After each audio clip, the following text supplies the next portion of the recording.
D'après un sondage CSA réalisé pour le JDD, CNews et Europe 1, 71% des Français se disent favorables à la préférence nationale.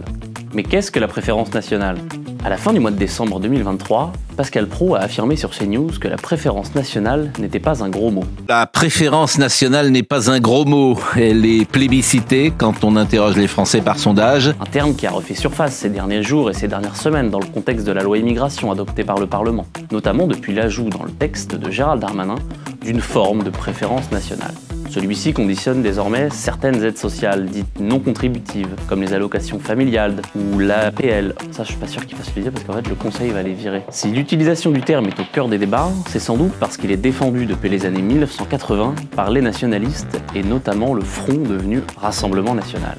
La notion apparaît dans l'ouvrage La préférence nationale, réponse à l'immigration, écrit par Jean-Yves Le Gallou, alors énarque, membre du GRES, et il est aussi un proche de l'ancien frontiste Bruno Maigret. Le terme est rapidement repris par Jean-Marie Le Pen qui l'inscrit au programme du FN. En 2012, le concept est reformulé par Marine Le Pen en priorité nationale.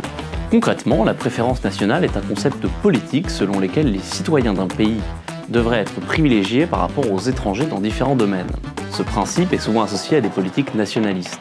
Dans son livre, Jean-Yves Le Gallou définit la préférence nationale ainsi. Pour la sécurité sociale, les prestations familiales, l'aide sociale, l'enseignement, le logement, il faut légiférer pour la France et pour les Français, non pour le monde entier. On peut donc retenir quelques exemples. Sur l'emploi, les entreprises peuvent être encouragées ou même obligées par la loi à embaucher des citoyens du pays avant de considérer des candidats étrangers. Cela peut inclure des quotas ou des exigences spécifiques en matière de recrutement. Les politiques de préférence nationale peuvent limiter l'accès aux prestations sociales comme les aides au logement, les allocations familiales, les aides au chômage, mais aussi aux services publics comme l'éducation et les soins de santé, où seuls les citoyens du pays peuvent y avoir accès. Les gouvernements peuvent favoriser les entreprises locales dans l'attribution des marchés publics ou offrir des subventions et des avantages fiscaux principalement aux entreprises nationales.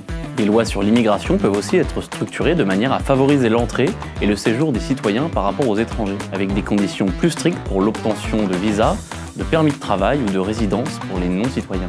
On l'a vu, la préférence nationale est souvent débattue et controversée.